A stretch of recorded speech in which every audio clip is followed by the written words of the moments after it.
धोने वाली बहू। शादी के पहले से ही विभा को कपड़े धोने का बड़ा शौक था। कभी नल के नीचे तो कभी तालाब के पास। अरे मेरी नीली वाली लुंगी नहीं दिख रही है। विभा की अम्मा, कहाँ रखी है लुंगी? अरे वो तो विभा ने परसों ही धोकर रखी थी आपकी अलमारी में, देखो वहीं होगी। वो ना मैंने आज धो दी, मुझे लगा कि गंदी हो गई होगी। अरे कैसे गंदी हो गई थी? उसे तो मैंने पहना भी नहीं। हे भगवान, इस लड़की के कपड़े धोने की आदत से परेशान हो गया हूँ मैं। जितना तो घर में राशन नहीं आता, उससे कहीं ज्यादा डिटर्जेंट पाउडर का खर्चा है। इसकी शादी करवा दो, शादी जाए अपने घर में ही करे काम, फिर चाहे घर के कपड़े धोने हो या पूरे गांव के। हाँ ठीक बोल रही हूँ, देखता हूँ मैं कोई लड़का। वो दिन भी आ जाता है जब विभा को देखने लड़के वाले आ जाते हैं। लड़की मुझे अच्छी लगी। होने वाली सास कहती है, बेटी अगर कुछ पूछना है तो पूछ लो। वैसे तो हमारी लड़की बहुत ही शर्मीली है, जो बोल दो वो मान लेती है, इसे क्या पूछना होगा। अरे कैसी बात कर रही हो माँ, मुझे इन लोगों के घर रहना है, सवाल तो कई है। हाँ हाँ बेटा, पूछ लो ना, क्या पूछना है। आप लोगों के घर कपड़े कौन धोता है? सास का मुंह बन जाता है।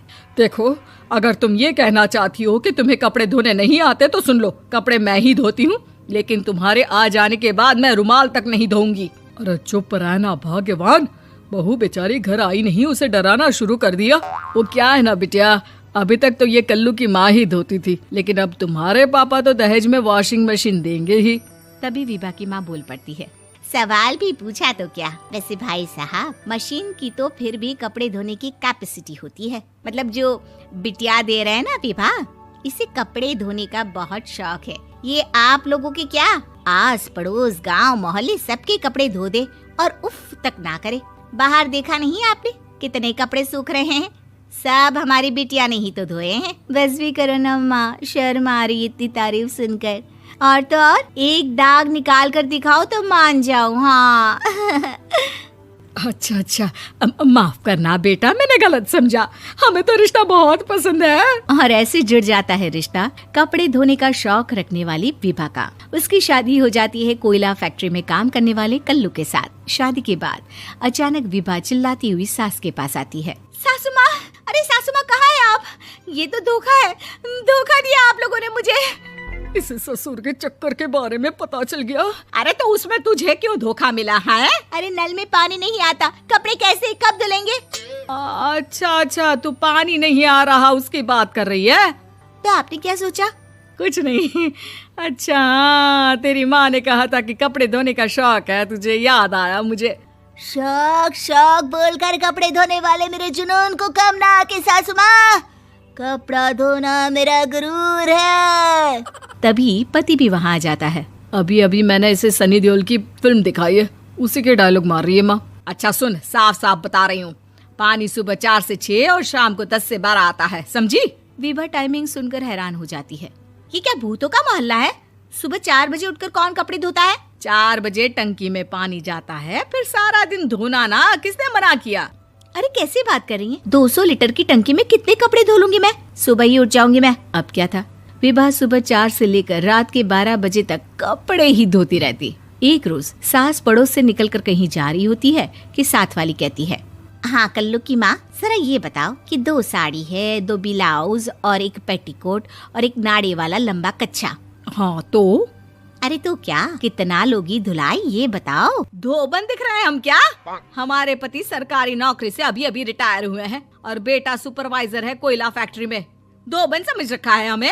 हाय रे कल्लू की अम्मा, माफ कर दो, वो तो मोहल्ले में यही सब बता रहे थे कि तुमने बहू को कपड़ा धुलवाने के काम में लगा दिया है। सास को पड़ोसन की बात सुनकर गुस्सा आ जाता है। वो घर पहुंचती है जहां घर के बाहर ही इतने सारे कपड़े सूख रहे होते हैं जितने कि किसी धोबन के घर पर। अरे ओ कल्लू की दुल्हन, बाहर निकल। माँ जी यहीं आ जाओ, बाथरूम में चादर धो रहे हैं हम। अरे अभी हम धोते हैं, तुमको बाहर निकलो। ये आस पड़ोस वाले बोल रहे हैं कि हम बहू से कपड़े धुलवा कर उसे कपड़ा धोने वाली बना दिए हैं। अरे छोड़ो ना माँ जी, किन लोगों की बातों में आती हो? आस पास के लोगों का तो काम ही होता है कि वो किसी तरह सास बहू को लड़ा दे। बहू सारे घर के कपड़े धोती है, ये क्या कम है? बोलिए। सास को भी लग जाता है कि वो बहू का ये सनकीपन नहीं छुड़वा सकती, इससे अच्छा है कि खुद ही चुप हो जाए।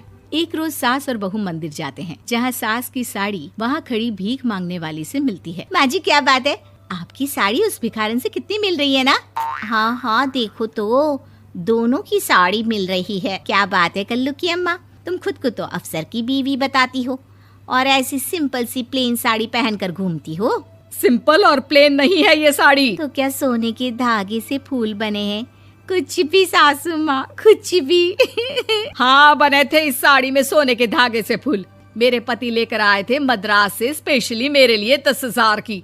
ताहे भाई साहब इस भिखारन के लिए भी सेम टू सेम साड़ी लेकर आए होंगे 10,000 की। सास उस वक्त तो कुछ नहीं कहती, लेकिन बहू के साथ घर आती है और अलमारी से एल्बम निकाल कर लाती है। ये साड़ी देख रही है, ये वही साड़ी है जिसे मैंने अभी पहना था। इस साड़ी में ये जो चमकदार फूल दिख रहे हैं ना, ये सोने के धागों से काढ़े गए हैं। लेकिन तू लोकल वॉशिंग मशीन ब्रश से घिस घिस कर सारे फूलों को निकाल कर साड़ी प्लेन कर दी। मुझे माफ कर दीजिए सासू माँ। और तो और, जब मैंने तुझे तेरी गलती के लिए कुछ नहीं कहा, लेकिन तूने तो सबके सामने मेरा मजाक ही बना दिया। क्यों? बहू को समझ में आ जाता है कि अब से उसका कपड़े धोना बंद।